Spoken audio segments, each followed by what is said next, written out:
this woman who adopted 2 baby monkeys, and she does a get ready with me every day. With the monkeys. Oh, it is chaos. Them monkeys is everywhere, bro. I don't Spider know. monkeys or what? Yeah, I think so. And bro, they're everywhere. I'm talking, she doing this, and they on the shoulders smacking. They getting into protein powders and shit, bro. Did it make you want monkeys? No, it made me. I don't know how they do it. I'd be like, bro, I would. And she's so calm with them. She'd be like, oh, thank you. Yeah, Oh, I'm not bro, calm I would like be that there. with Like, my kids, I'll punch you. How big are these things? They're like yay big, bro. They're like babies. No, they're like she's like babies, and she adopted them. Whatever. She won't tell nobody where she got them from because she doesn't want people to like impulsively buy monkeys and not then take care mess of them. up. Yeah, yeah. And I don't gotta get it. Are But these like the type of monkeys that like rip your face off? no little baby monkeys. No, I know what you're talking about, but it's still they could probably still rip your face. No, 100%. I read a thing, or somebody told me that if you own a monkey, there's like a 90% chance by the first year you're gonna lose like a piece of your finger. Wild, right? Because I didn't know that. Have you guys seen that Jordan Peele movie Up? Not yet. Well, the main thing is that like a monkey just rips apart this woman's face. That's like in Planet of the Apes. Isn't he over there playing in the blood and stuff? True. We're not talking about apes. We're talking about a little monkey.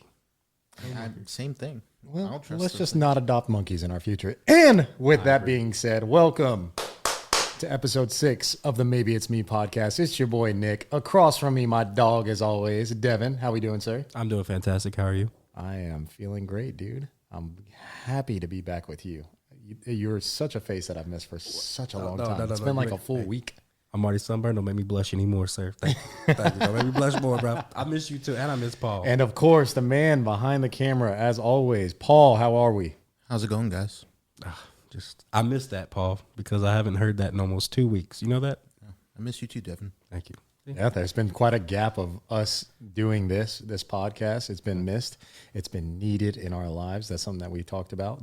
As we mentioned in episode 4, Devin was out because it was his birthday week. He decided to go to Denver, Colorado. Is that right? That is correct. And I also had a wedding out there. So 2 for 1 special. 2 for 1 special. Had my birthday out there. They got married on my birthday.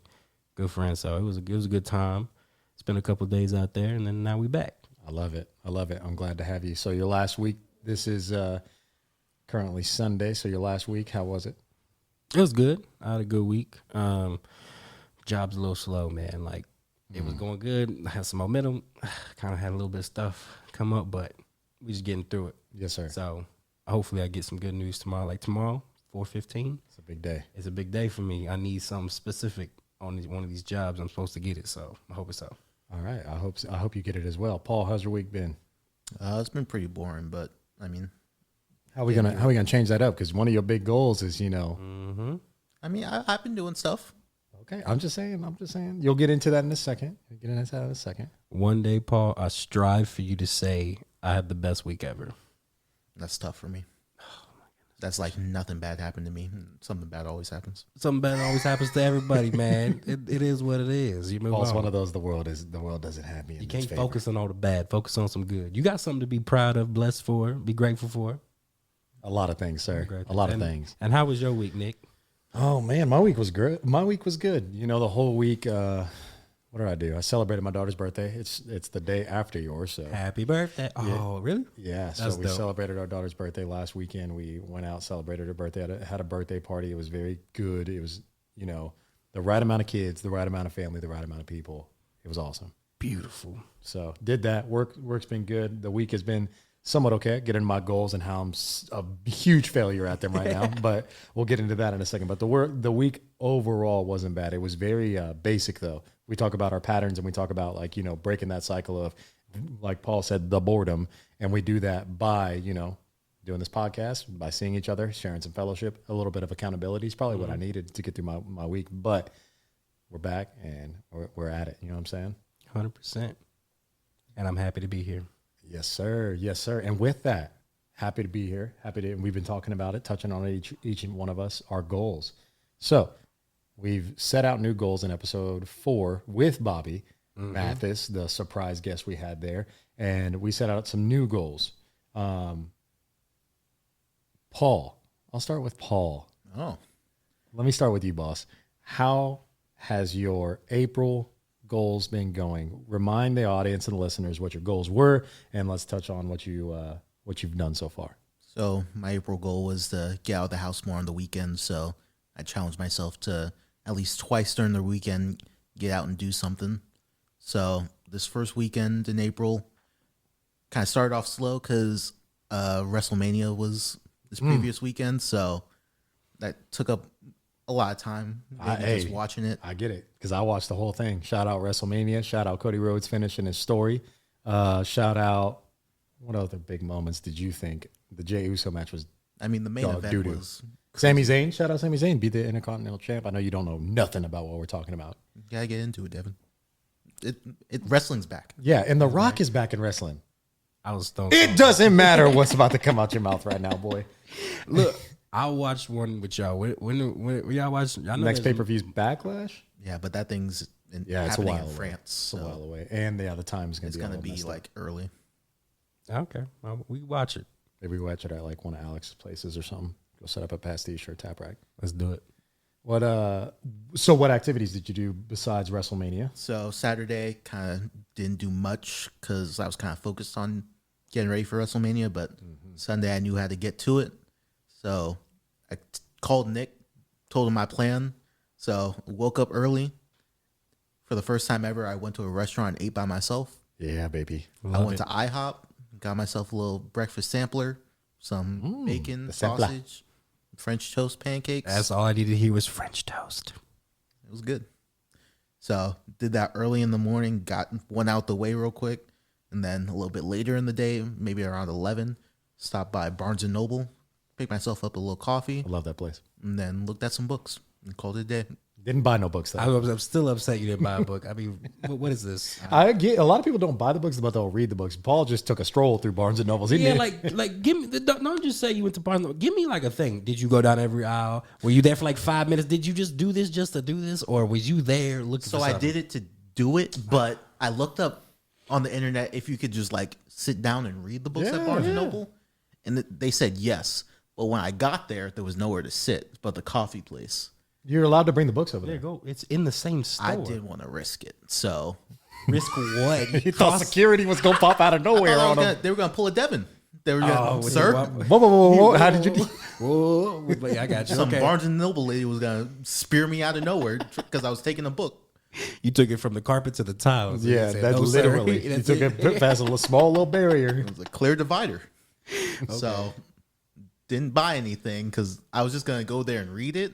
Because books are like $30. I don't want to spend no $30. Oh my God, they'll change your life. Yeah, 100%. I mean, I kind of looked at travel books and trying to get ready for a vacation I'm trying to do. Yeah, man. But yeah, that was my weekend activities. IHOP, Barnes and Noble's trip. I like it. It's not bad. It's solid. First week. WrestleMania, IHOP. I don't count WrestleMania because He was at the house. No, I know, but that was your weekend. Was I'm saying you had WrestleMania, IHOP, Barnes and Noble. It's a decent, productive weekend for me.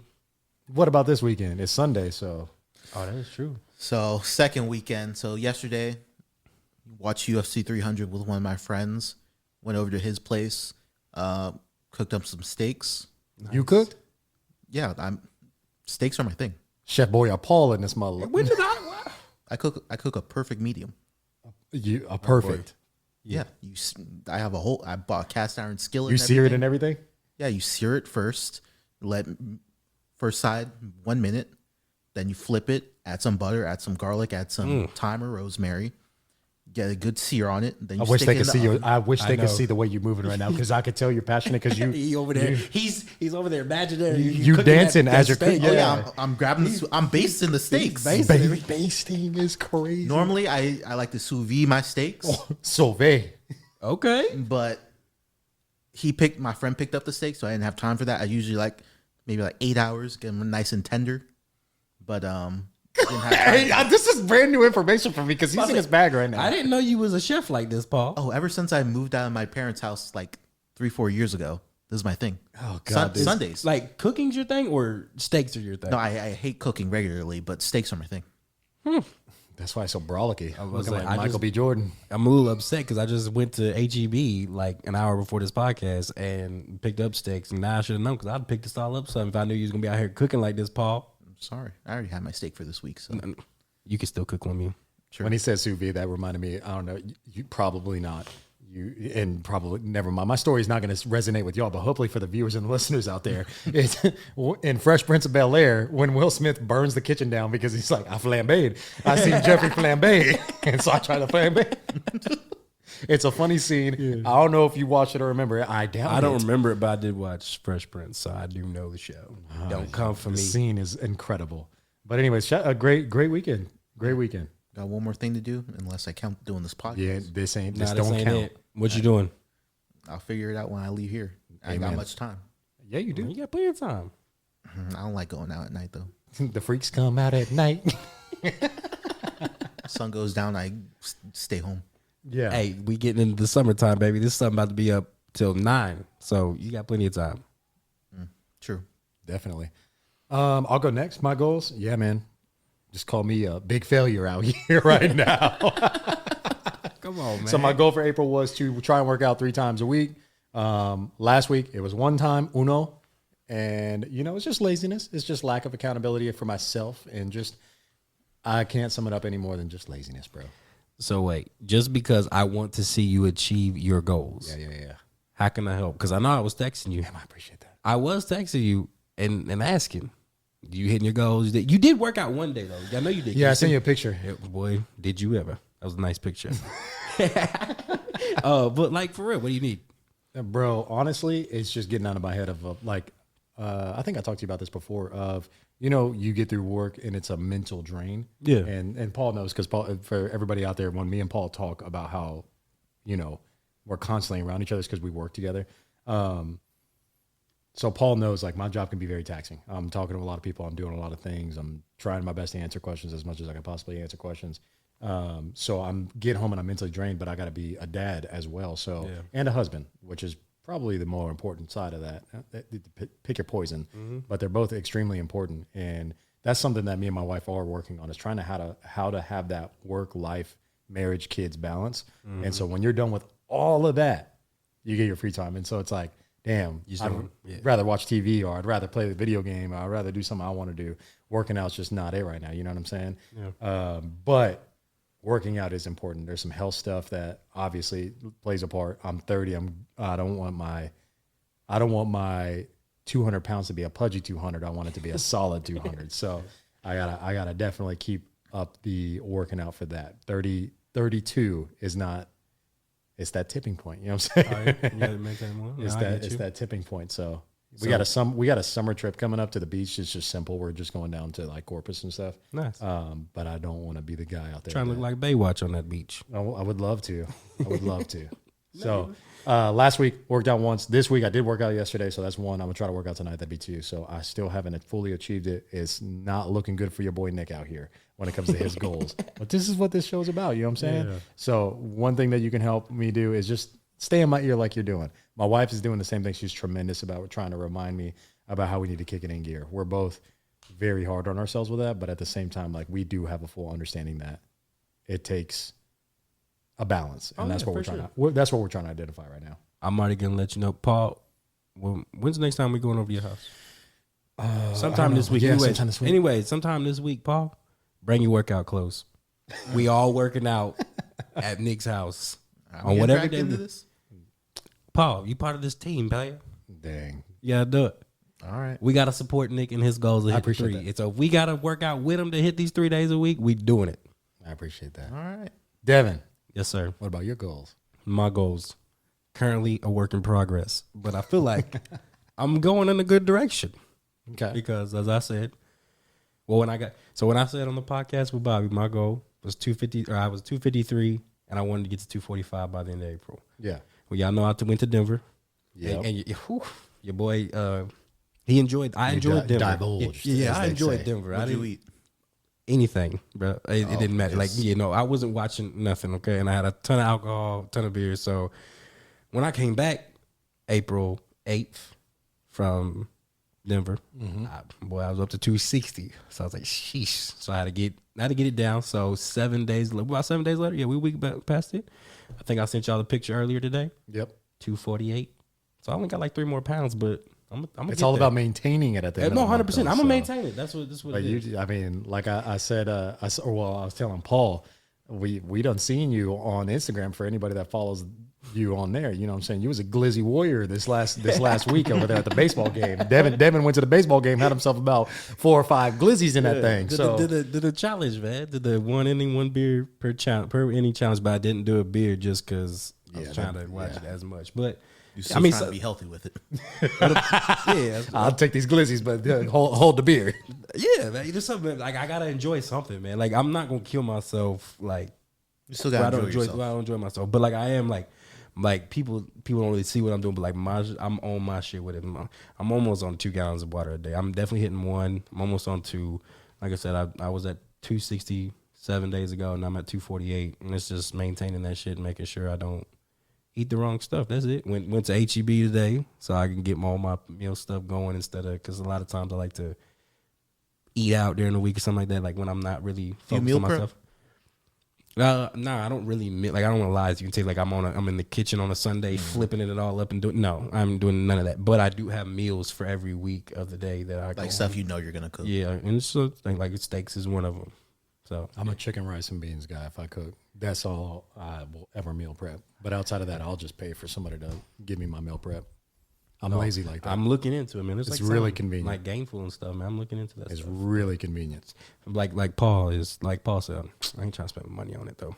I get that. Hey, I get that. That my 2 things are convenience and money. Like they're hand in hand, right? Like which one would you rather sacrifice? I'd rather sacrifice the money than my convenience and quality time. No, you ain't lying. It would make my life easier. But like, you know, me and my wife both tag team it. Like, it's kind of nice. As far as like, yeah, like if I like, I was fucking some days where she's not working and stuff, you know, like she'll cook and stuff like that. So it's like, I don't really need as much of those pre-made meals because like my wife helps me too. I feel that. We've had a couple conversations on this show though, and you know, goals was last month. There were some goals in the air, and yours was finance. Yes, and we've had a couple of stories about you gambling, and you know, you was in Denver gambling, and so you called me up and how your finances looking, big fella? So we took a little setback. I ain't gonna lie to you, not too much, but like everything I had for my March goal still was good. I hit it. I got it. I got some stocks, whatever. I paid that stuff and did it. Beautiful. When we went to Denver, me and my wife on the last 2 days, we decided to go to this little mountain area, and it's a place called Black Hawk, Colorado. And in that town, there ain't nobody. Okay, not even. I swear to God, I never saw a post office. There's nothing in that town. They're in the casinos, except for 8 casinos. There's 8 total casinos there, something like that. Don't quote me. 7, 8, somewhere around there. Okay, so we stayed there. There's nothing to do but gamble. So for 48 hours. I gambled my ass off and lost $1,300. It happened. Yeah. Is that the most you've ever lost in one time? That is the most I've ever lost at one time. 100%. That is the most. That takes the cake for it. Now, for a lot of degenerates out there, that wouldn't be like, you know, a lot of money. Yeah. I've seen and I know people that go to the casino with like 10 grand. They lost 10 grand. I can't wait for me to get there one day. And things like that. But, you know, for people like me, and definitely old frugal Paul over there. I went to Vegas once in my life, lost $100, stopped immediately. I was just that's amateur stuff. I was just there for the shows at that point. Stuff. He said, when we get into Caesar's Palace, I just want to go see. I want to go look around for the food and for the shows at that point. After I lost that first, Paul, you got to keep going, baby. You got to keep going. Look, you know how many things you could buy with $1,300. Yes, I do. That is very true. That's what goes into my mind. No, 100%. But also my wife goes into my mind on that same. Like my bro, she have you. She ain't playing that. Yeah, my wife wasn't. Like I mean, if I set it aside, she definitely would. You know, that's what I'm saying. Like I do set stuff aside. I have a gambling account for my bank account where I throw money over there, and if I lose it, I lose it. If I win, I win. But like I said, me and my wife keep finances separate. We have like accounts together and stuff, but we keep my money. My paycheck is my paycheck. Her paycheck's her paycheck.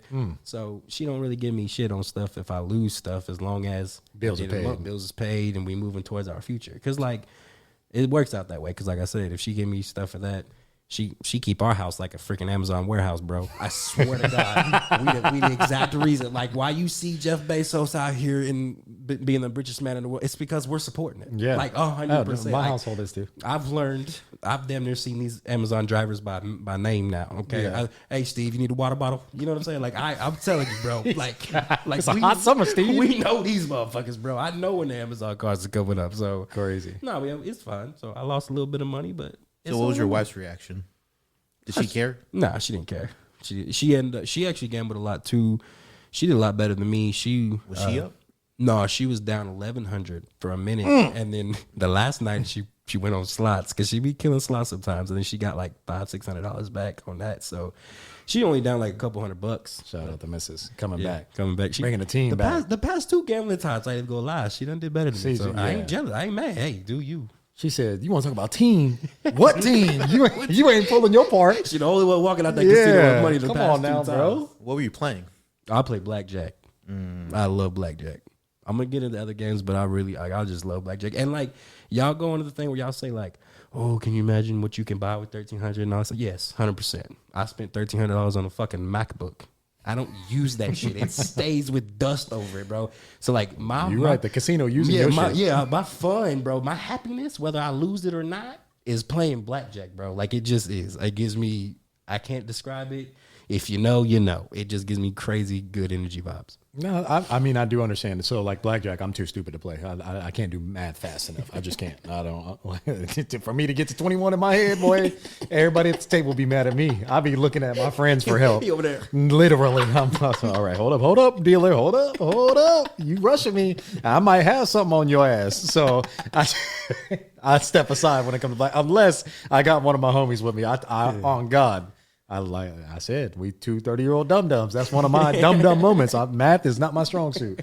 So I stick to roulette. You know, I put my money on it. But I'm solid at roulette. Roulette is my jam. I want to get into roulette. It's definitely, like, a lot of people say it's the most rigged game in the casinos, but like maybe. But at the same time, it is a lot of luck, but it's fun. It's definitely fun. There's strategy to it 100%. I got like 6 or 7 of them I use.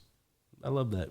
Yeah, like So I said, that's I don't go in there with all this expectation of coming out of the casinos with millions of dollars. That's why, like, it's never like a bad trip for me. Like, even though I lost $1,300, I'm not over here like, oh my god, it's so bad. And But a rumor around your life, you've had some Yes. bad trips in the casinos. I've had a bad trip. You want to share story time with Devin real quick? When I got kicked out of the casino? Yeah, that did happen. Okay. So what is this? This is about 4 gambling trips ago. This last summer, August time frame, I went to Lake Tahoe, California. Lake Tahoe, okay. Now, I know gambling's not allowed in California, but if you've ever been to Lake Tahoe area, it's just a lake, Lake Tahoe.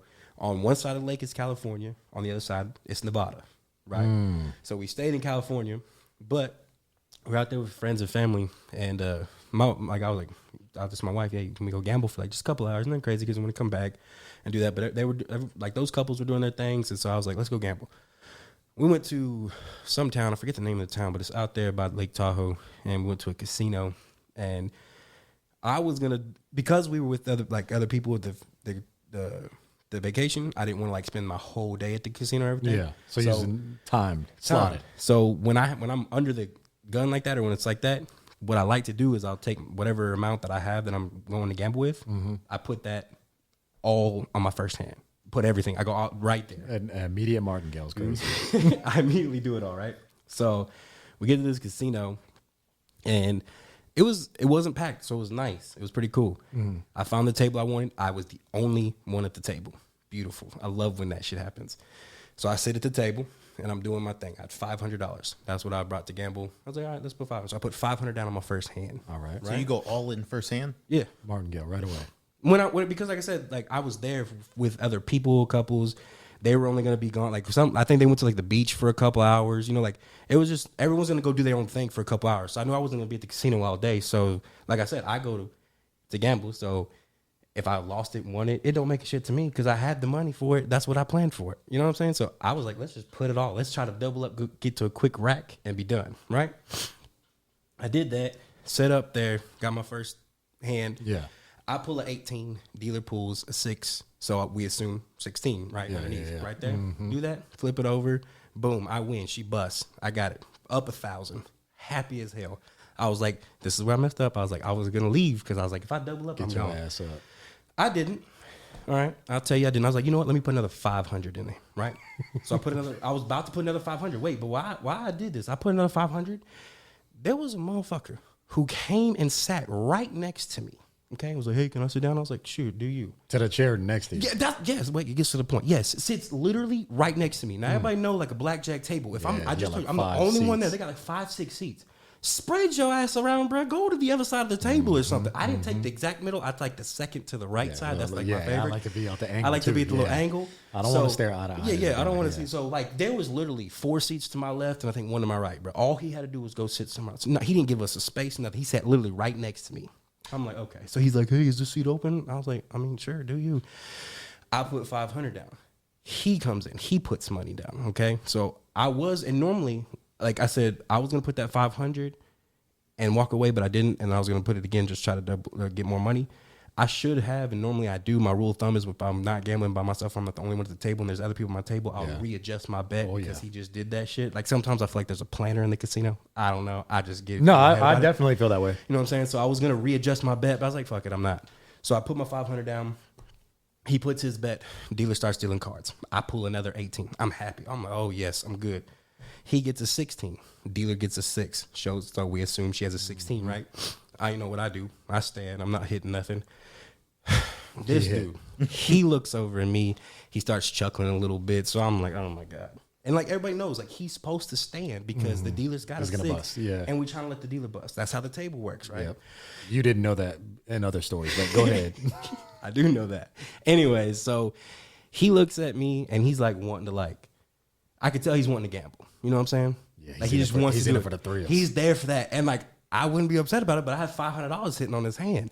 So I'm looking at him and he's looking at it and he asked me, what should I do? And I'm like, I'm giving him the side eye look. I'm like, bro, you know what you should, like, you know what the book says, bro. So I'm like trying to be calm, but in my head, I know like he's not going to want, like, I guess he just wants me to be like, oh, do you, bro? Go hit it. Like, no, bro, I'm going to let you say, you know what the book says. So I told him that. And he's like, yeah, but I feel like gambling. So in my head, I'm over here just like sweating, bro. I'm like, if you don't tell me what you're about to do right now, I'll be pissed. So he goes, why'd he ask you? It's too late for you. Because he's basically being a dickhead and telling me he's going to hit before he hits to let me know, like, yeah, I'm here to do this. Like, because he should have stayed. He didn't need to ask me, hey, what should I do here? He knows what to do. This dude was like in his 40s. I'm like sure he was going to hit no matter what. He was going to hit no matter what. And that was just his sly little way of telling me that shit before he hit was like, oh, I'm here to gamble. So he's like, oh, I'm here to gamble. I want to gamble. So I'm like, all right. So he goes and he hits it. What does he pull? A 10. The dealer's buzz card. I'm like, oh, in my head, I'm sweating, bro. I'm so hot. I'm hot. Anyways, he busts. He starts chuckling. I'm like, this ain't funny. But he only had like fucking $75 on the hand. So he didn't really care. We keep going. Dealer pulls over. 5 hits 21. 16 hits a 5, gets 21. I'm livid, bro. I look at him and I'm like, I was gonna let it go because I was up. I had already hit the 500. I was up 1,000. I put it back. So basically, I just lost. I didn't lose any money, and I'm just even. Right. That's how I was. So I was like, you know what? I'm gonna get up and go to my own table. Yeah. So as that happens, he starts laughing or whatever, and I hand my chips to the dealer because I'm like, color me out. I'm about to leave because I'm hot. In my head, I'm mad as hell, and I was gonna let it go. What's crazy is he said something that just triggered me. And now that I think about it, looking at this motherfucking logo, I don't even know how he hit you with the bro. He hit you with the MJ game 6. I'm not even bullshitting you. He starts laughing and I look at he goes, what are you gonna do? Shit happens. That's what the fuck he said to me.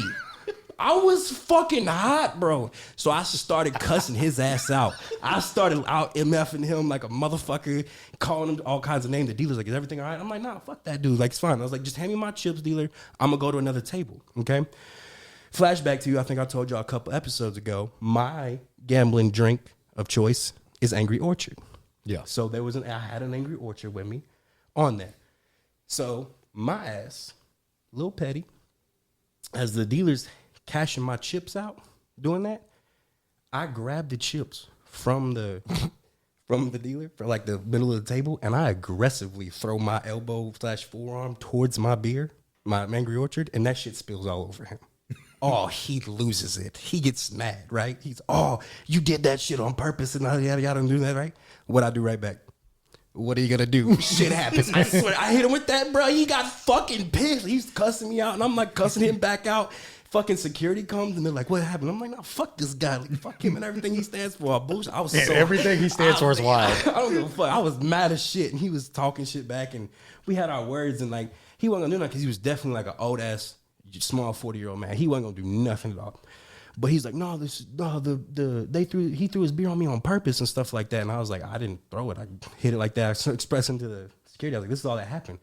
Security goes back and looks at the camera. They're like, we're gonna need you to leave. And I was like, that's crazy. Y'all gonna have me leave? And they're like, yeah, you need to leave. And I was like, well, at the same time, I had a tattoo appointment in the same hotel resort casino area, so right outside. So I was like, hey, do I gotta leave the premises or just the casino? Because I have a tattoo appointment. They were like, we will let you get your tattoo, but you are not allowed back at the casino for the day. So literally, and I'm talking, we was there for 10 minutes, bro. I'm not bullshitting. That was like 10 minutes. All of this happened in 10 minutes? Dude, that was my first two hands. That was it. My wife had her whole little setup. She was on the slots. She was pressing buttons, getting drinks and shit. And I come to her 10 minutes later. She's like, what happened? And I'll go with this whole fucking story. She was like, what? I was like, yeah, so I'm going to get my tattoo real quick. And she gambled for a little bit more. And yeah, that's how it all happened. I got my tattoo and I got kicked out of that casino. You, doing a random tattoo at a casino is outlandish criminal activity. What are you going to do? Shit happens.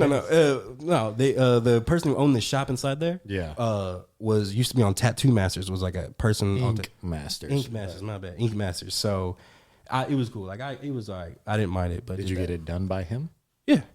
Oh, by her. Who was it? No, it was her. It was a guy that was on Ink Masters. It was her. She was the apprentice to him. Yeah. It was fine with me, but she was like, so they were just associated with each other. Yeah. So I was like, whatever, just did that. But I was talking. I'm associated to Percy Miller. You gonna let me sign you to a record deal? Like, what? I don't know. I'm just saying, it didn't mind me. But as soon as that happened, I started telling her, like, the tattoo artist, they just make small talk or whatever. So I was telling her, like, what happened in the casino. She was like, oh, that's crazy. And she was like, yeah, I think security's really crazy because apparently, I don't know, I didn't look at something, I don't care. 2 months ago or prior, that summer prior, they had an altercation and some dude pulled out a gun and shot another guy in the head. So when they ain't playing no games. Yeah, when my altercation happened with him like a couple months later, they were probably thinking like, that's why I didn't realize at the time, I was, man, y'all kicking me out over some shit like, it's just a beard falling on this guy, but I get it now. So, yeah, that was it. And I got kicked out of that casino. That was my worst casino trip of all time. I don't care about losing. It was quick. Losing $1,300. I'd rather do that than get kicked out of the casino for some bullshit like that. That dude had me hot. So in 10 minutes, what are you gonna do? Dog, when he hit me with that, I was gonna let it go, bro. I was just gonna move to another table. When he hit me with this shit, and it's crazy that you made this stuff. Now I got PTSD. Yeah, now you're not gonna like the logo. I didn't even think about that shit till just right now. Like that shit just fucking. So now it triggers you. Oh, it triggers me. Now I'm looking at this old ass fucking man in my head. It's all good though. Yeah. So that happened. It was a good time though. That was a great story. I'm going back to Lake Tahoe in August this year. So you gonna go hunting for his ass? He better not be there. I swear he better not be there. Same casino? No, I don't remember what casino we went to. I'm gonna have to ask my wife because it was like she found it. My wife found it all. Like she just helps me. I say, hey, let's go gamble. And my wife was like, all right, well, there's one right here. Like I was like, all right, let's go to that one. So I don't remember the whole thing. And like I said, I was there for 10 minutes, bro. I don't even remember the time. Like I was literally there for like 10 minutes, got a tattoo, left. It was ridiculous. Yeah. But it was a good time. I had a good time in Tahoe. Casinos are wild. No, I like it's to point onto your blackjack strategy. Yeah, everybody should understand the goal is to make the dealer bust. But I don't ever. You said you go to a table by yourself. I'll never do that. One, because I'm too paranoid that the dealer gonna talk to me, and my math skills ain't mathing. So I like a table of 3 people or 2 to make 3. I don't go over that. I've been at a table where everybody was winning. We was all in a vibe. Somebody walked up and killed the whole thing. Oh, that happens all the time, yeah. I hate that. Well, when I was in Denver, I'll tell you this, there was a dude. So I know what you mean. Like I don't go and just join tables. Yeah, don't be a vibe killer. Dude, there was a table, 2 dudes on it. Black dude, a white dude. This black dude, bro, he had, I'm shitting you not, bro. He probably had $10,000 on that table. Like he had thousands of dollars. And when I'm telling you he was gambling, that boy was putting money, and I'm not talking like a little bit money, and was hitting. Bro, I swear he walked out of there with like $20,000. It was ridiculous. I've seen $1,000 chips being played like in a couple spots, especially at the roulette table. There's a lot of people that are just like reckless over there. But craps is The one that's fun, that gets the big players out there. Yeah. So I didn't Give me the loot. I didn't want to mess his table up. I didn't join it. I just watched because it was just them two on the tables, and I was gonna I would try never to join, step but in. I wouldn't. I was like watching it, and he was on the groove, and I know Ain't nothing looking like somebody putting a black and white chip down, and your ass put a pink one. exactly like because I was definitely over there because I was like by the time it happened, I was already down like $900. So towards the end, I was starting to just bet table minimums and stuff, right? Yeah, so facts. I knew I was just gonna put like the table minimum, and this man throwing like $2,000 a hand to throw. I was like, oh, he'd be hot if I fuck this shit up. So I ain't gonna do that. Well, great story time, Devin. Appreciate that. You're welcome. It wasn't the greatest story, but it was all right. I mean, I'd have busted his ass over the head, but that's just me. Maybe it's me, huh? Want to get into one? let's do it. I got it. So last week was Paul, or episode 4 was Paul. Episode 2 is you. Back to me, huh? Back to you. All right. So I'm gonna do that. Maybe it's me of this episode. I've been thinking of some and stuff like that, but this one just recently kind of like happened in my life, and it happens quite a bit, to be honest. But maybe it's me. But the people you call that are your friends or family, and you call them assholes, or you have problems with the way that they are with you, they care about you the most. I promise you. Can you give me context? Yeah, man. Especially me. So like in my friend circle, or even in my family, I'm definitely called like either an asshole or just somebody that's like pretty aggressive with the way they speak to people or the way that I love. I like to tell people I'm just a tough lover. I work off reason and logic. I don't work off a lot of emotion. So I'm gonna tell you like it is. Yeah. I'm gonna just let it go. Like I do not pull punches majority of the time. Mm-hmm. And people have a hard time with that. People have a real hard time with that. So they will call me an asshole, or they think that, I'm not looking out for them in their best interest, when in reality, I really and truly am. Yeah. And that's why I'm saying maybe it's me, but I really and truly think people need these motherfuckers in their life, because who else is going to do this for you? Nobody. And you know what I'm saying? No, you're right. And what the thing is we don't like it at first at all. But we like it's weird when you like look back and reflect on it. You're like, I needed that, but we don't like that because it makes us feel uncomfortable, may hurt our feelings a little bit, or make us feel some type of way down about us. Whatever it is, it's not a positive and good emotion in the beginning, but it turns into being like a blessing in the end. Like you need that. And let me be clear, not everybody has to be like this. First of all, there's several people in the world that love on a spectrum. Love is a spectrum, and some people, we need emotional people in our lives to give us empathy, to give us a little bit of sympathy on what we're going through. I'm just not one of those. So like I said, those people that like to point the finger and be like, man, he's just an asshole, or he's just this and that. Like, I promise you, like, they're the ones that usually probably either look out for you the most or love you on a lens that you need and you just don't realize you need. And so I deal with that a lot in life, They tell you what you need to hear, not what you want to hear. Paul got some bug eyes right now. Paul. You looking at me like that for, Paul? Go ahead. Just speak your mind, Paul. Because Nick is that person to me. I think Nick is that person to a lot of people, though. Like, There'll be times where I just genuinely think he hates me. I told him this past week. Yeah, he did. Work-wise, I believe that he hates me. But he genuinely thinks that. No, trust me, Paul. From other conversations we had, it's just him being tough on me, because if I were to go somewhere else, there's going to be just as tough as he is to me. So he's just looking out for me and preparing me to deal with harder situations. But in the moment, I absolutely hate him, because he has no sympathy. Hate's a strong word. He's cutthroat. It is, but and like one thing that's also this, like he sees something in you, Paul. Like people aren't assholes. The people they don't like see potential in, like it's the only reason why he's like that is because he's like he knows who you can be and what you. And I've only known you for a couple months, and I know you're a pretty like special person. So, like it's just that he sees something in you. That's why he's like that, because it will push you to be something that you never thought you could be. You know what I'm saying? And I'm like that with a lot of people for sure. It's not that like I try to purposely love that way. It's more so just like, bro, I just don't think anybody at the end of the day, once you become a man, or once you elevate your life, even of a grown woman or grown man, whatever it is, there's going to be situations in life where nobody's there for you. Not a single person will be there for you. Nobody will save you. Nobody's going to get you out of that situation. So to be looking at anything other than reality, like you need those people to set you straight. Like you are fucking up. Like you think you doing all this hoopla, da-da-da-da-da. Like no. Or as simple as like, bro, no, like I'm not going to do this with you because of X, Y, and Z. There's a lot of situations like that, but I just truly think a lot more people need reality of like, I have a saying at work that I say to the team, like, I'm not going to give you a pat on the back or hand you like, what you want, a cookie? Like, I'm that guy. Like, bro, you're not going to get that, hey, good job every time from me, bro. I don't care. Why? Because one, we're here to work. Two, we got a job to do. Like, let's keep it going. This is going to make the better for the business, but at the same time, like, this is what we get paid to do. Yeah. So you're not always going to get that, like, congrats. And so it is an asshole move, but at the same time, it's more so, I think you got more in you, but also I got a business to run. Like, I'm not gonna sit there and pat you on the back. Like, so it's a lot of things. Your delivery too. The way you deliver it, because people can deliver it in certain tones where people can receive it differently. Oh, absolutely. You know what I'm saying? And believe me, like, I have a lot of work to do as a human being when it comes to, because my children, I don't want them to always have that from me, but I do think I know what I'll be to them when it comes to situations like this.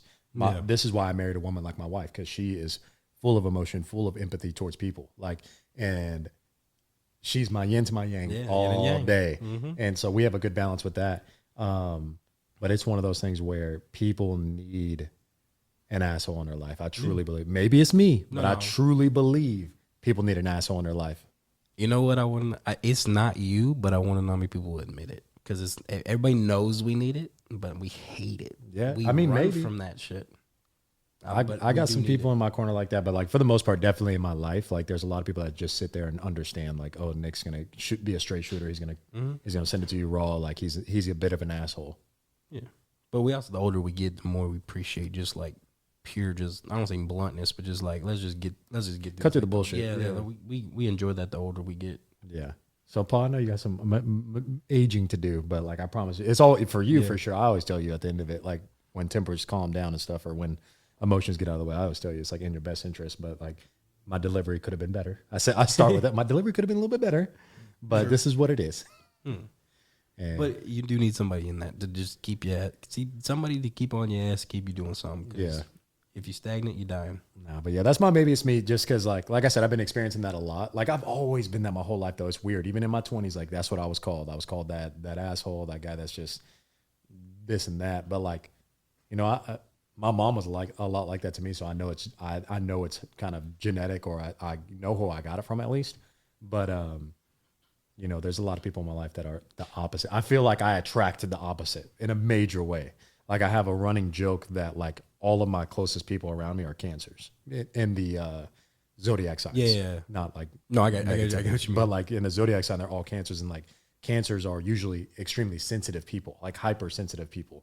And my wife was born in July. That's Cancer, July 11th. My best friend that's in the military that I had multiple stories about, and I'll have more as they go. His birthday is July 11th. Another one of my friends' birthday is July 12th. He's one of my extremely good friends. And then one of my extremely close friends in Houston, the one that I say you'll hear me speak on every now and then as well, his birthday is July 21st. All of them are Cancers. And so it's just like, I feel like I, for some reason, attract the opposite, which it just may be like somebody's going to be in the comments like, it's part of the zodiac system. This is the way it works. But no, I just feel like, you know, people need that in their lives. I know I need a lot of it sometimes too, but yeah. Anyways, it's a good one. I think everybody needs an asshole in their life. True. You think so, Paul?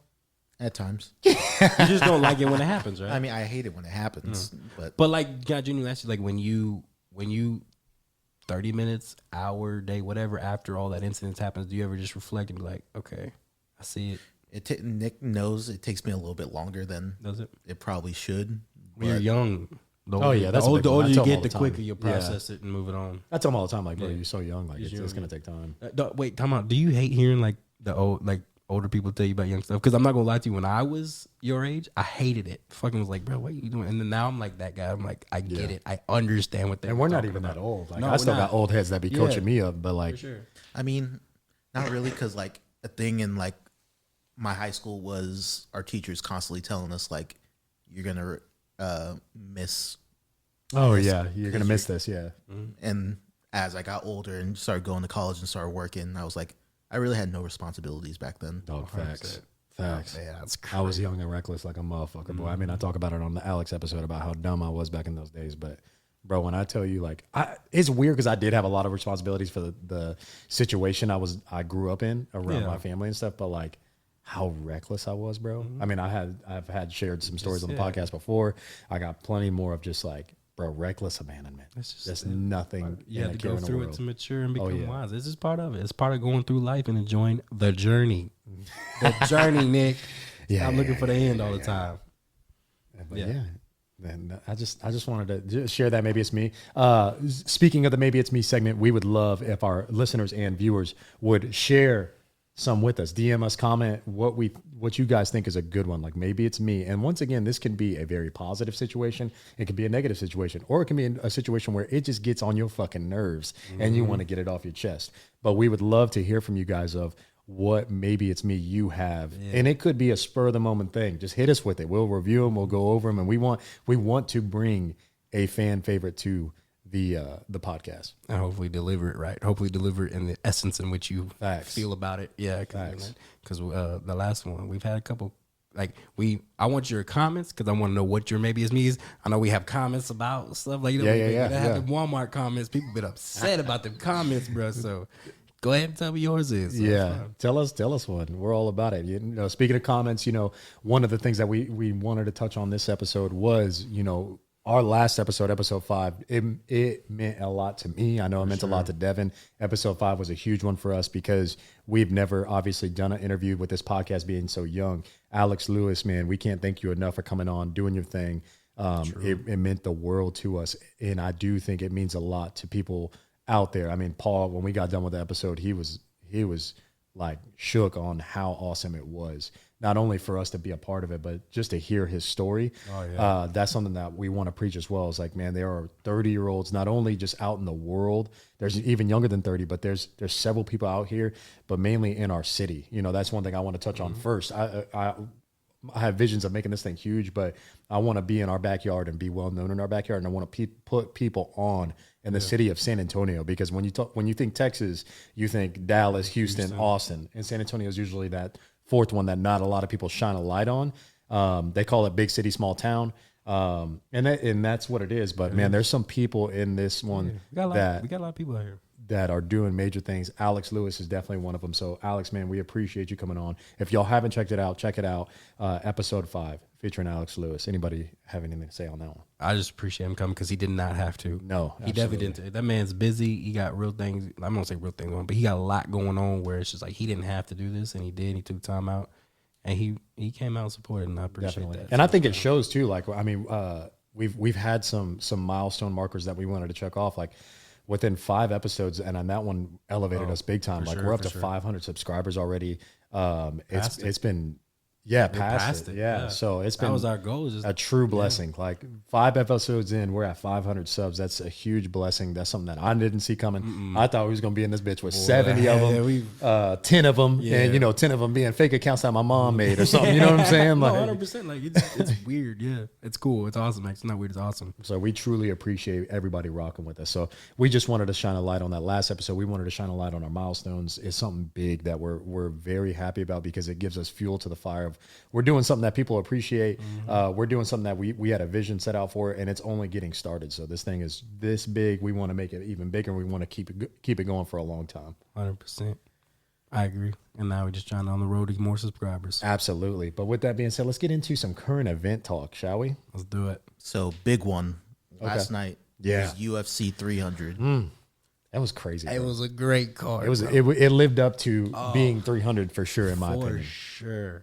So first one I want to touch in on is that Max Holloway Justin Gaethje fight. Let me be the first to say Nick was correct. And that's the second one. I'm never betting against Max or Dustin again. Never bet against Max Holloway. Bro, I don't care what anybody says. Max is crazy. He needs to stay at 155. I think he's got. Oh yeah, he looked amazing. He looked. I said that. So I said that in the Dustin fight when he went up to fight Dustin at 155 for the fight 2 that they had.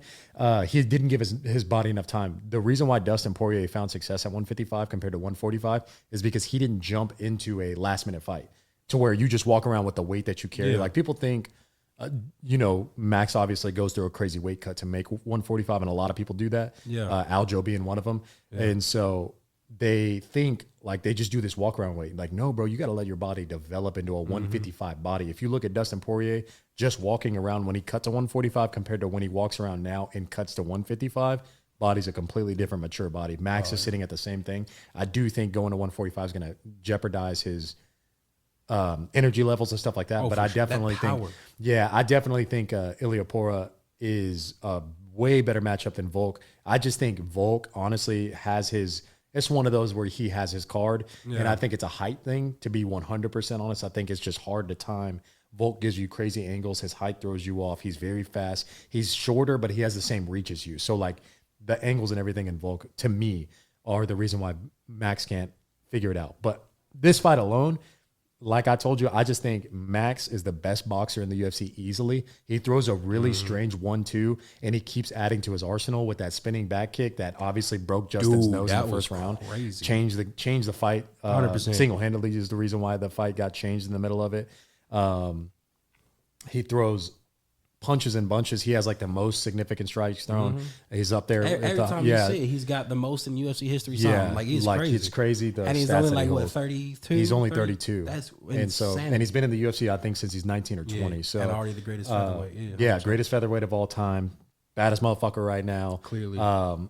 That ending to that fight was crazy. Yeah, bro. That ending to that fight it's bonkers. Wait, but talking about, okay. Now I know a lot of people, because I'm sure you saw it, right, where he did the My wife said that in round 4. She was like, if Max doesn't point to the middle of the octagon, like I don't want to see the fight. She said, but I bet you he's gonna do it. Now I could be ignorant on a lot of my remembrance.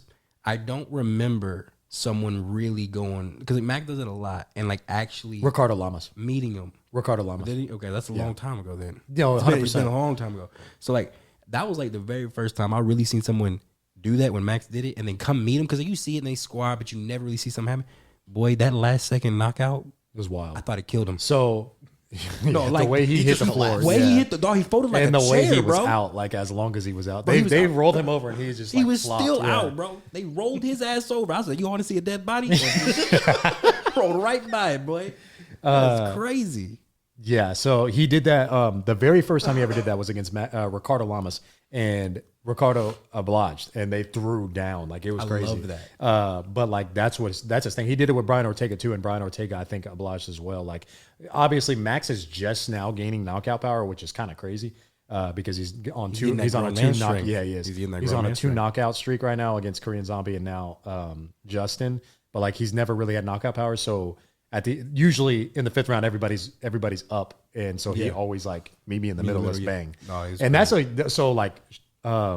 my cousin Q. He's basically born and not born. He's raised in Hawaii, but that's like a Hawaiian thing. Hawaiians bang, like that's the thing. Like it's fucking bang, bro. Yeah. And like they just go crazy. So like that's a thing to his culture as well. Yeah. So shout out Max Holloway. He did it. Now I do have one thing to say on that. So I believe Max did get knocked down. Right? Yeah. He get knocked down. Yeah. That's the first time he got knocked down? In his career. It was crazy to me. It's the first time he got knocked down in his career. You'll never remember it because he demolished all 5 rounds. Oh, yeah. He didn't lose a single round. And I'm like, it's crazy. I've seen Max Holloway not take a beating, but like take some shots and like really take some things and never get knocked down. He gets knocked down by the dude who didn't even win 1 round. It's but against Justin Gaethje, who puts everyone to sleep. 100%. And like I ain't gonna lie, I had Gaethje winning that fight. So it's not that I have anything saying that Gaethje couldn't have done it, but it's just weird to me that was the first time. First time getting knocked down, it was like in a dominant fight. It was just weird to me. But I did earn that $600K bonus though. Oh boy, did he ever! Paid. So who made me mad because I had some money on it? Jalen Turner, because he wanted that bonus with that dumbass knockout, he wanted to like walk off and then ended up getting choked out. Pissed me off. No, he didn't get choked out. He got stopped. Submitted, but no, he just got ground and pound. But that was another. So that fight actually is the only fight that I don't like, and it wasn't because Jalen Turner did the walk off. It's because like I get it, you're not defending yourself, but if you go watch the replay of him getting ground and pound, not a single punch is landing to his head. Like it's all forearm. He's protecting himself. It's not just doing nothing. Yeah, like he's just not doing anything, but no punches landing. So I personally had issue with that stop, but I also completely get it. By rule set, by how the UFC's always been, they're going to stop that 9 out of 10 times. No, 100%. But it's just like, bro, like he was fine. But I get it. It's just a little bit of a haterade because I did have money on him as well. I had money on Turner. But shout out Moicano. He did his thing. Shout out everybody at UFC 300. The women's fight with Weili Zhang was a great one. I thought that was going to be a snooze fest. It was a really good one. Was there any snooze fests though, to be honest? Aljo, but that's expected. Yeah, that was very expected. No, but it was electric from get go. So I want to get your guys' reaction to some upcoming fights. So UFC 302, we have Islam Makhachev versus Dustin Poirier.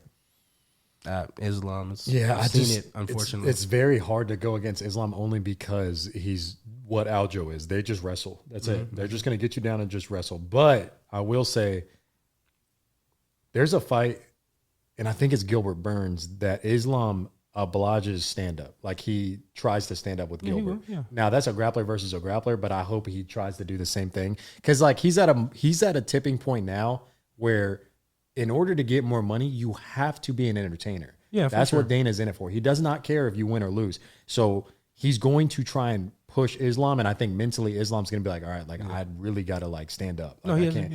And so I think you might see a stand up, and I think Dustin owns him in the stand up. Like that. I mean, if I'm a betting man, I would bet on Dustin. I don't bet against Dustin, so I think I got to go Dustin. I've seen it. Now wait, you know that because that fight was announced. But that wasn't even the biggest lightweight fight, or somewhat like I don't know if it's gonna. It's 170. Is it gonna be 170? Yeah. You know what I'm talking about? Connor announced. Yeah, Connor Michael Chandler. Is that what you were gonna say, Paul? Yep. Next one, you have Conor McGregor versus Michael Chandler at UFC 303. Chandler is just. You think Conor's just taking too much time off? Yeah, he's just done. He's done, and like he'll never stop fighting. But I just genuinely think like Connor. No, he's chinny.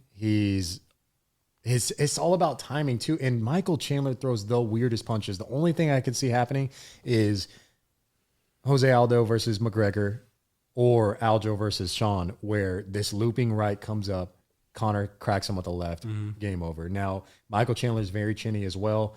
But like, what is Connor going to bring to the table that Michael Chandler hasn't seen before?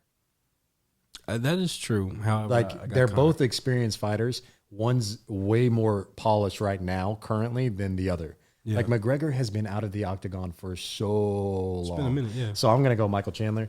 I'm a huge Conor McGregor fan. I think he's done milestones that nobody will ever repeat for the game itself. So I have a lot of love for Conor. But I just think if I'm betting or if I'm giving advice to others to like put your money on, it'd be Michael Chandler. Nah, I'm going Conor just because Michael Chandler's a better overall fighter when it comes to everything. Yeah. But I think Michael Chandler, like you said, will oblige with this straight stand-up. Yeah, and you think of missiles coming. I don't crack them. Yep, I don't think that you're going to outbox McGregor. Now, the only caveat is, like you said, it's 170. I don't know if he's lost that speed or power. I don't assume he has. I think it's not speed, it's not power, it's just timing. I just think you have to, you got to have timing. Calvin looked like he didn't. Bro, he looked lost. He looked awful against Sterling. Yeah, So I know what you mean, but it's going to be Conor McGregor, and I'm going to go with him. Yes, I will put money on him, and yes, I will be watching that. Do not talk to me at all on that day.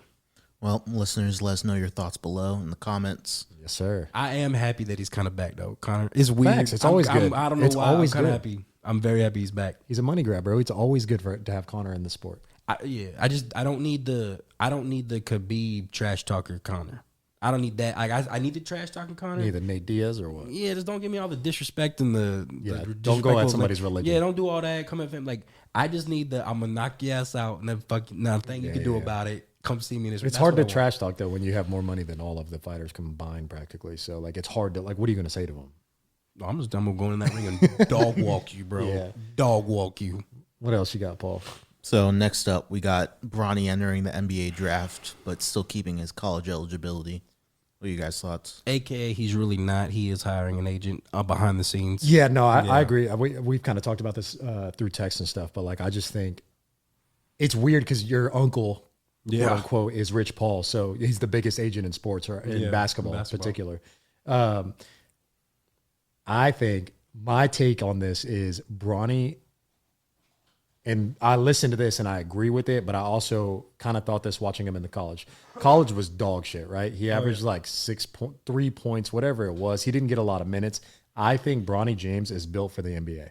I think there's no college team that can get him to perform at what his true talent is. And now I even also heard recently, you can compare this to, look at what Kyrie Irving did. Now, Kyrie Irving had no tape. Because he was hurt, though. Exactly. So he played 1 year in college. In that 1 year, like 2 games or something like that. Exactly. Yeah. But it wasn't that good. You know what I mean? Like it was average. So it's the same thing for Bronny. Like he doesn't have a lot of tape. Neither did Kyrie. Look at Kyrie. Okay. I'm not calling him that caliber of a player. You're saying, but I'm just saying, like, we don't know. We don't know. And so why would I not go with a kid that's been groomed by top 2, top 1, top 3 greatest player of all time? Yeah. It's his son. And based on his high school tape, just like Kyrie Irving had to get based on, it's talented. Like his high school tape, like he is talented. Oh, he's very talented. But I'm just saying, like, college ball can restrict a lot of players. Like it's very ABC half-court basketball, pick and roll, make the right pass, don't shoot first.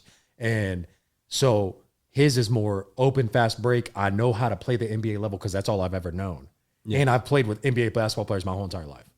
Mm-hmm. So I just think, like, when he goes to the combine of, like, how getting ready for the draft, like, I think we're going to see a level of Bronny that's like, oh, that's why his dad's saying what his dad is, and I know it's his son, whatever. I would say the same thing if I was LeBron, like my son can play in the league right now, whatever. Yeah. But I'm just saying, like, I think there's a level of Bronny that college will never show.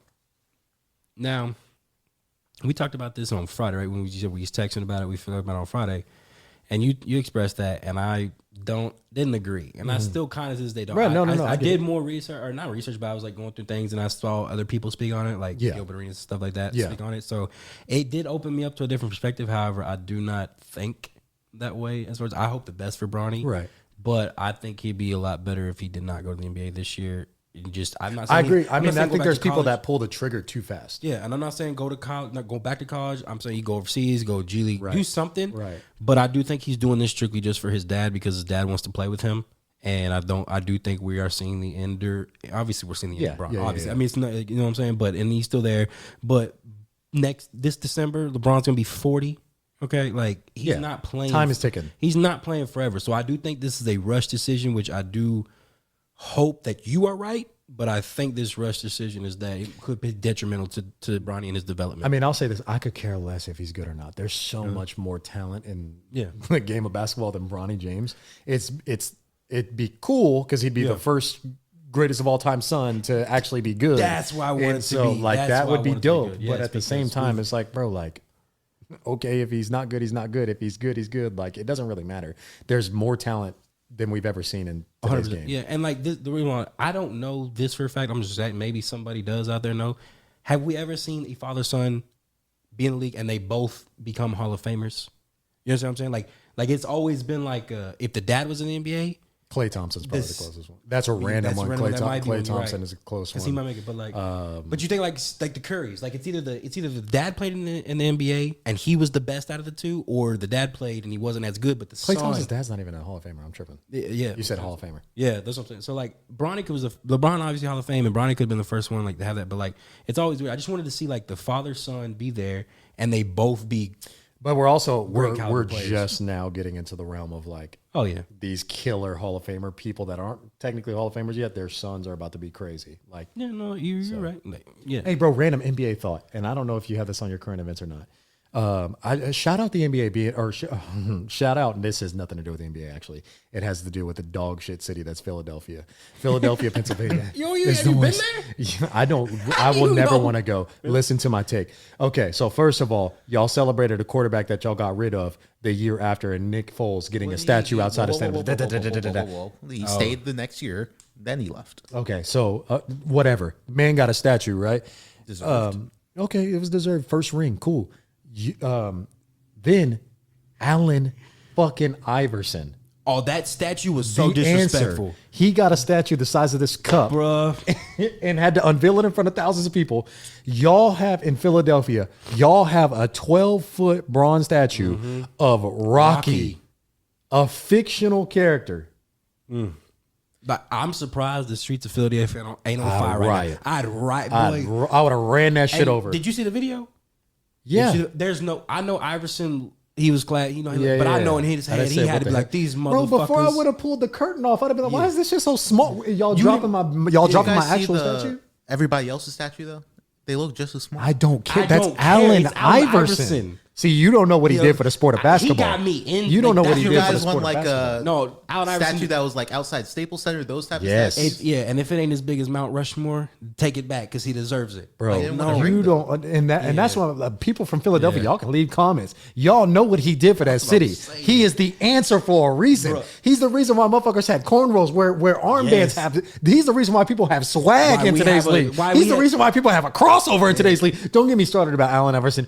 Get that bullshit ass statue out of there. Philly, y'all should be ashamed of yourselves. 100%. Also, respect. And he started everything for us, bro. He was like the first one. And everyone loves like half tucked, untucked Kyrie Irving right now. Bro, there was nothing like that's my tucked, untucked Kyrie right there. Is that Allen Iverson when he had half of it tucked in, half of it tucked out in that silky Philadelphia jersey, bro. That black, white, and blue silk jersey was the I'm so disrespectful. I'm so upset.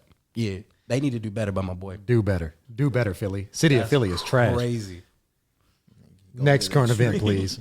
Well, you did take that to he said it's not about the NBA. I was like, where is he going with this? He started talking about football. I was like, wow, this is taking a left turn. Where are we going? No, because y'all want to get statues for bullshit. Yeah, I get your point now. Y'all want to give statues for bullshit. I was wondering where he was going with it, and then I circled around. I was like, y'all talking Rocky. Y'all talking Nick Foles. Yeah, look at them statues, and then go look at my boy AI. Go look at AI. He's got to be the most influential Philadelphia figure of our time. Bro. There's no way he don't deserve better. His MVP trophy is bigger than that statue. 100%. They not even a storied franchise like that to even give him a small schedule. I'm not even saying I would expect LA to give, people small statues, but LA Lakers got some history behind them. Bro, they got players. Facts. Like Philadelphia, come bro. Who they got? You got players that you got Dr. J and AI. That's it. Maybe Charles if you want to give Charles a statue. But you're not even really giving him that. He was there. You had nothing. Philadelphia need to do way better, bro. Come on now. Anyways, I'm not taking a shot at your little Eagles, Paul. Relax. Yeah, good. I loved it, Nick. Way to bring it up. What else you got, Paul? Segueing into some more NBA stuff. NBA playoffs are coming up. Yes, sir. They end today. The regular season is today. Big games on the line, right? First. Hell yeah. So I just wanted to get your guys' take on a couple of these matchups. All right. So starting off, I'm going to go into some of these play-in games. Okay. So first one, I'm going to start with the West. So first one, you have the 8 seed Lakers going against the 7 seed Pelicans. Easy. LA, yeah, for sure. Easy. Next, you have the 9 seed Kings versus the 10 seed Warriors. Could care less other than a story of the Warriors winning. I want the Warriors to win, and it's always like this Kings be blowing too many 20-point leads. Kings are also corny as fuck. Light it up. Get the fuck out of here with all that shit. Warriors. Let's go. I like Warriors. So who do you think's going to win out of that Warriors-Pelicans matchup to get the 8 seed? Warriors-Pelicans? What you mean? So the Warriors are the 10 seed, so they win they have to play an extra game to get in. So they play the Pelicans. They play the Pelicans if the Lakers lose, which I get your point. I want to see the Warriors and the Lakers both make it into the playoffs. Okay, so yeah, skip the play-ins. I agree with him. So the Pelicans would be dope because shout out Brandon Ingram, biggest sleeper in the NBA, like when it comes to talent and everything. But so we have one of the biggest surprises of the years. OKC getting the 1 seed in the West, going against the Lakers or the Warriors. Sorry, first round. OKC. Yeah, I would go OKC too. Clippers, Mavs. That's my favorite series right there. I love Luka playing the Clips, man. I love Luka versus the Clips. Just go ahead and give me 27 games. I don't need a 7-game series. Give me a 27-game series, but I want the Mavs to win that game or that series. Clippers for bias reasons. Wait, Clippers. Do you think the Clippers are going to win? Or you want the Clippers to win? Clippers for bias reasons. Anybody with Kawhi Leonard, I have extreme faith in. I do not like Kawhi Leonard for that. When I say bias reasons, nobody can say nothing bad ever a day in my life about Paul George or Russell Westbrook. I say a lot of bad things about them. That's true. But Russell Westbrook's my favorite player behind Kobe Bryant. Then you got right after that is Paul George. Always has been, always will be. Before they were on the same team, before they were in OKC together, I've always been riding with those two. You can ask anybody. I'm very biased to them. But I just really think Kawhi is about to prove you know how they say playoff Jimmy. Like I really think Kawhi's coming in healthy. He's healthy, yeah. And so like I just think Kawhi's about to show everybody why he's Kawhi. You think this is the Clippers year? I wouldn't. Let's get down the road a little bit. Paul, I'm not gonna say this to Nick. I'm gonna say it to you. It's not the Clippers year just because playoff P don't show up. Whoa. Playoff P showed up one year and they made it to the conference finals. Paul's a Clippers fan for the record. Say it again. How many times did he do it? It was once. 1 year, okay. Look, I've been let down a lot. I like Paul George like the Knicks. Regular season Paul George is good. I'm not. I just think numbers are also in their favor, but Paul George Yeah. definitely performs. A lot of people got to stop saying that because he performed in Indy, and I know it's been a while, but Indy, he performed in OKC when Dame hit the shot. Like, go look at the numbers. Yeah, that was an MVP year. And then also like he performs on the defensive side as well. Like that's the only two-way guard in the league that's like beyond his co-partner in Kawhi, who's a forward really. But like, name another two-way guard. Jason Tatum a little bit. A little bit, yeah. Like right now, yeah. Paul George is two-way to the day he dies. I think Jimmy a two-way too. Jimmy's crazy. In the playoffs. I won't say a bad thing about Jimmy. In the playoffs, he's gonna be crazy. So next matchup, we got Timberwolves versus the Suns. I love the Timbs. I'm a Timbs. I just really want the Timberwolves to do good, but I don't like Karl Anthony Towns for a lot of just things outside of the league. Boy's a monster, but like Karl Anthony Towns is kind of like zesty / hilarious / annoying. But these motherfuckers, they don't get my respect outside of Anthony Edwards wasn't here when they did this, but these motherfuckers was cheering like they won the finals when they won a playing game or whatever that was.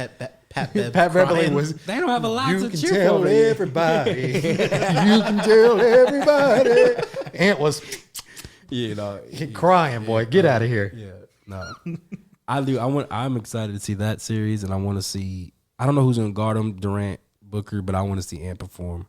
I do. Yeah, I would really like him. But I love me some D-Book, bro. But no, he's cold. He's good. He's just defensively. Pause on that, by the way. That was a delay, so I'm not gonna get away with that one. But D-Book is goated. Yeah.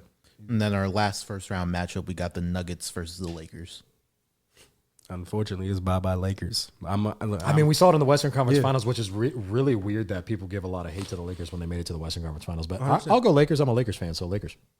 I'm a Lakers fan too. I'm a Bron fan. As a matter of fact, I'm a Bron fan, but I'm gonna be realistic. Nuggets gonna win this series. All right, let's move over to the East. So first play-in, you got 7 seed 76ers versus 8th seed Miami Heat.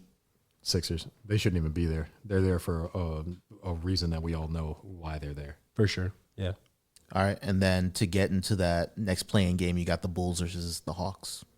Both of them teams should have made it. Honestly, cut the East off right there. Cut them two out and just keep the who is it? Sixers and you think the Miami Heat's going to take that 8? Yeah. Okay. I think Miami can take that 8 seed. So then first round we got the Celtics versus the Heat. Upset. Oh yeah. Upset. Think they're going to do it again? Dog, there's something about Jimmy and the Celtics that goes crazy. And there's just something about these Miami Heat. They don't do good. They're not great in the regular season, but when these boys play in these playoffs, they just I don't know what it is, but Spoelstra do something different. Spoelstra is one of the good. They got it. He's good. So, I realistically it'd probably be the Celtics to win, but I'd like to see the Heat to win. I think they have a really good chance. I got the Celtics. Yeah. So moving on to the next one, you have the Cleveland Cavaliers versus the Orlando Magic. Magic. I like the Magic. Yeah. I could care less about that one, but yeah, Magic. Paulo Banchero is really crazy. cold. Yeah, I like him. Not getting talked about at all. For sure. Next one, you got the Bucks versus the Pacers. Bucks. Yeah, Bucks. That's a series I don't care about. And then last one, the East, you got the Knicks versus the 76ers. Knicks. I'm biased. I'm a Jalen Brunson person. I love Jalen Brunson. The world is better when New York has a team to root for like the Knicks. For sure. But realistically, without Julius Randle, they ain't making no noise. I want the Knicks to win. I'm gonna go. I would love if the Knicks won, just because of like the nostalgic shit. I think Brunson gonna do something crazy. I love that. He's a dog, but and DiVincenzo's a dog too.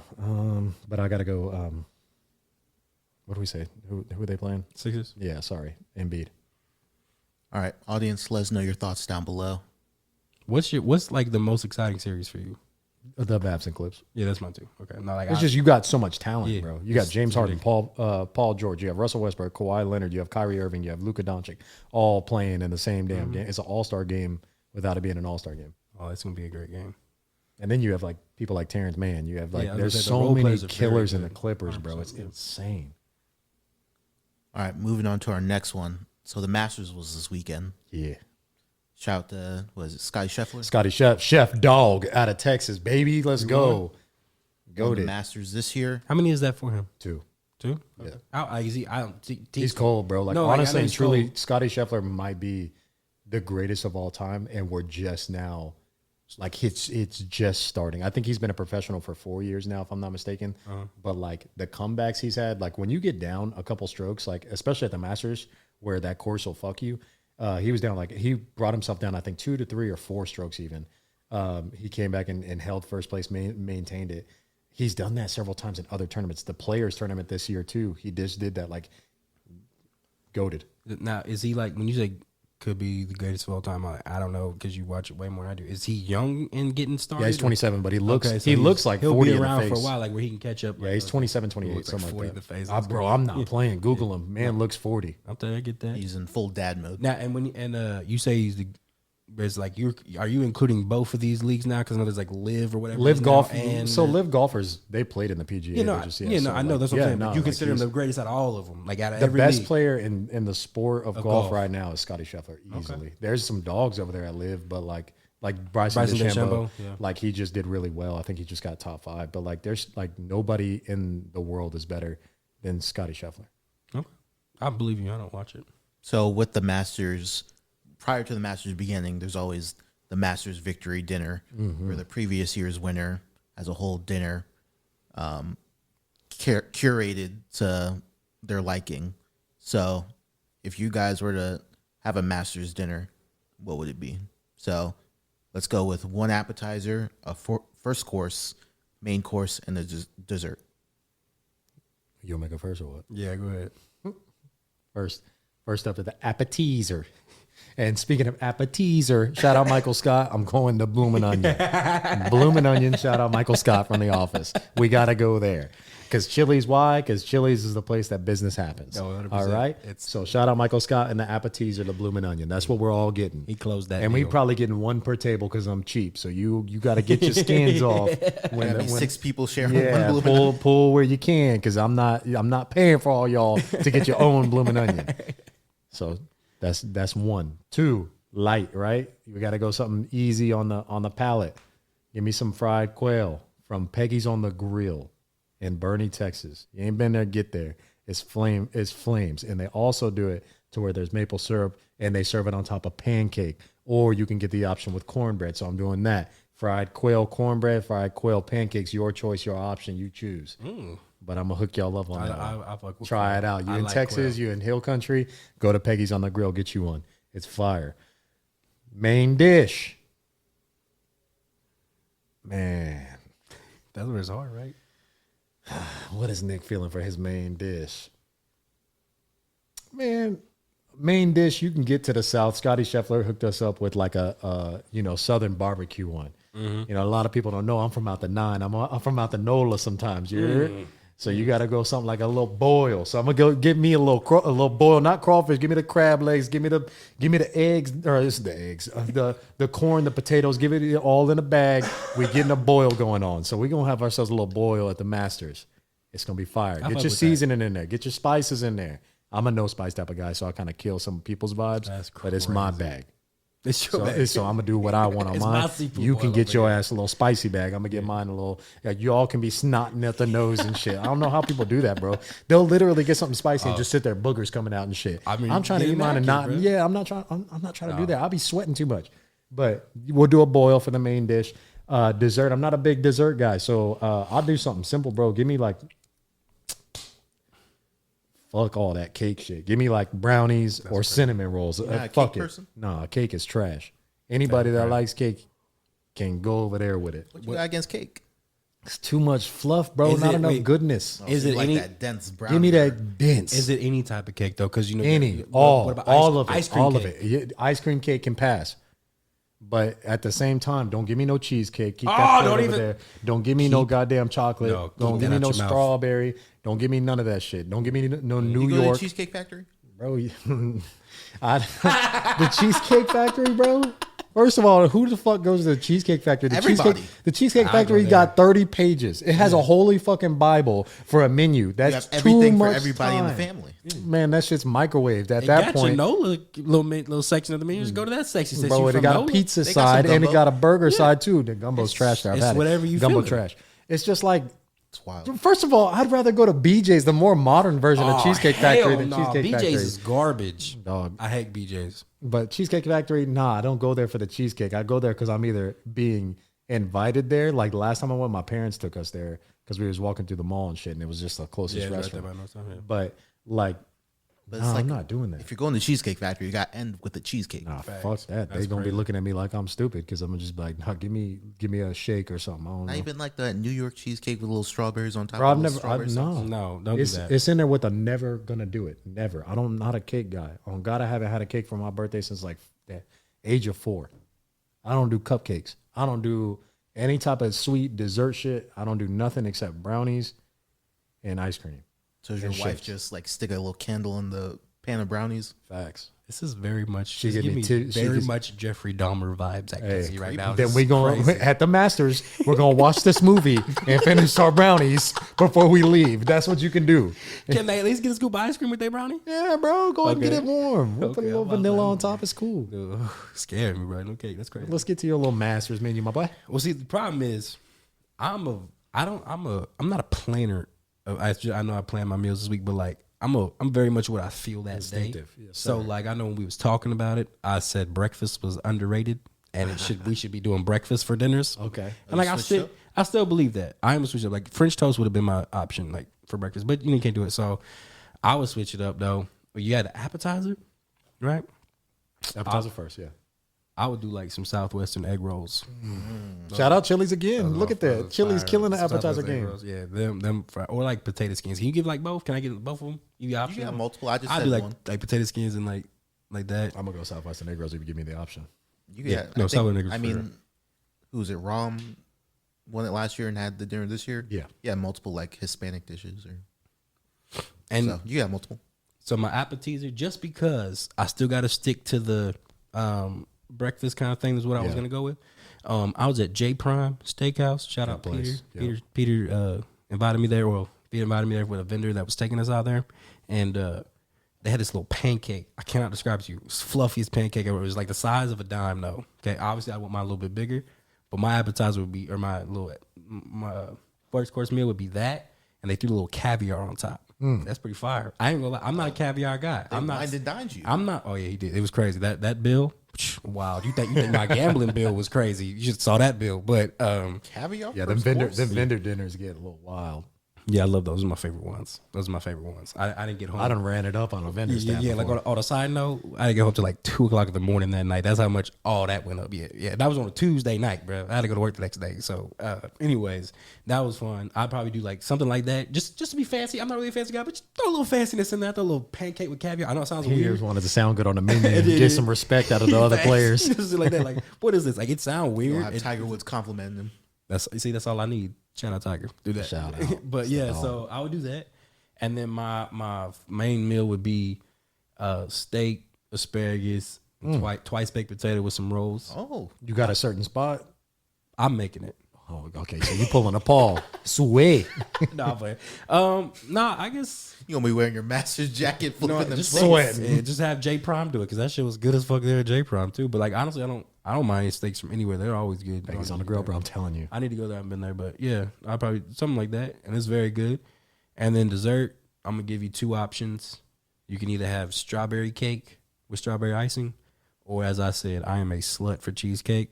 As long as it ain't, it's weird. I said strawberry cake, right? If you give me strawberry cheesecake, I'll throw that back in your face. I hate that. But any other cheesecake, as long as it ain't strawberry cheesecake, fire. Not even like the plain cheesecake with Don't just strawberry don't bring that sauce. strawberry drizzle bullshit over here. Don't give me That's fresh wild. strawberries. I don't know what it is.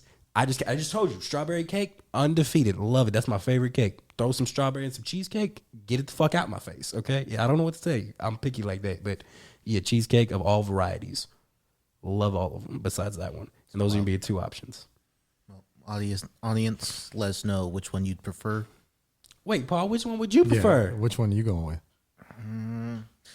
For He already said when we he's a talked steak about guy. before, you kind of switched it up on me, Devin. No, I did. so Well, you just got it different. now. Look, first of all, my breakfast for dinner is underrated. That's underrated. I feel like breakfast should be had. See, more when I was than reading through your master's journals before, I was like, oh, that's too sweet. Yeah. Damn, you switching sides. It's crazy. I'm gonna have to hey, switch up and pick Devin's now. Yeah. Especially since you're gonna have cheesecake in there. Thank you, Paul. See? doing no fucking Now wait, cheesecake. hold on. Throw a little curveball in there because Paul didn't give us his menu, so you make it up on the spot. Make it up on the spot, Paul. What you going with, Paul? So let's see, appetizer. I probably start off with like some nachos or some cheese and queso. My man kept it simple to the south. I like okay, it. I like it. Hey, I'm can't always fuck up with some it. cheese Can't and fuck it queso, up. bro. Cannot fuck that up. Maybe just have one of those cheese fountains just constantly flowing. Well, my man said you get your own little fountain. Keep it coming. Okay, All right, then first course, you can't go wrong with Caesar salad. you can't. Okay, so Have that's that. salad. That's suspect. Best salad. You could tell he ain't fine dine though. So we're gonna have to get our boy up to like some good spots. But keep going, Paul. We hear you. I'm raised on chain restaurants. Understood. I could tell. Speaking of chain restaurants, probably have like honey chipotle chicken crispers. My man said we're going to Chili's. Everybody Hey, picked everyone one dish said- from Chili's. You can Shout go out to- Chili's. We can have Chili's cater. I don't. Yeah, who you telling, bro? I'm with you. I love Hey. And cheese. then to follow back on that, you're gonna have the molten chocolate cake with some ice cream. My man said, "Hey, I'm gonna need everybody to get up. I got some charter buses outside. We're taking our talents to Chili's. just gonna- This is where we're gonna celebrate." I'm gonna have two Unlimited people margarita. stand outside the door passing out Chili's gift cards. Just, Shout out, Paul said, "Hey, Michael Scott called it. Chili's is where business happens. We going and taking our talents there. Yeah, no, 100%. And I love the that. best. No, that's a very I love solid. This is solid right there. I Paul. love it. My wife hates it, but What? them Chipotle chicken crispers got a chokehold on my ass. Well, I mean, Dip I them don't, I some don't ranch? get. I don't get their Chili's, but I know. Yes, Chili's got a chokehold on me too. So yeah, that'd be mine. Shout out. I love it. What Hell you say yeah. your dessert was? Oh, the Oh, molten molten chocolate cake. cake. Molten Yeah, with chocolate, some vanilla yeah. ice cream on top. But and then you get rid of the caramel, right? Yeah, I don't mess Yeah, with it. caramel nasty. I don't mess with caramel. On some things, but I hear you. I agree. What else you got, Paul? That's pretty much it. That's it, That's it. bro. Episode 6 in the books. We rocking and rolling, people. All of our listeners and viewers out there, we appreciate you riding with us. Episode 6. There's way more to come. We got some milestones that we're looking out for. Like we said, we checked off 500. We're on our way to 1,000. That's what we'd like to get to. So if you know anybody that can help us get there, share the word, share the love. Hell yeah. You know, shout out the podcast. We're working on some things in the background to try to get the community together. That's one thing that we said we would love to hit is some fellowship and some community. So we have some things in the works. We're gonna upgrade our social media here in the future, very soon in the near future. We're going to be upgrading our communication to you guys and your communication back to us. We're going to be looking to try and do some merch, like you can see on my head. It's a beautiful hat, by the I way. appreciate that, bro. We're going to be trying to do some giveaways with that stuff. We're going to be trying to give back as much as we possibly can. So share the word, share the love. We're trying to get to that milestone. Hell yeah. Devin, what you got? Same thing as you said, Nick. Hopefully, like you said, got stuff coming up, and hopefully end of May, June. End of May, June. hopefully May, June is something definitely gonna be coming up cracking. Then, yeah, for sure. And then you know what to do. Follow us, dum dums. Hey, with that being said, I love everybody in this room. Love everybody out there. Toodles. I love it. I need me.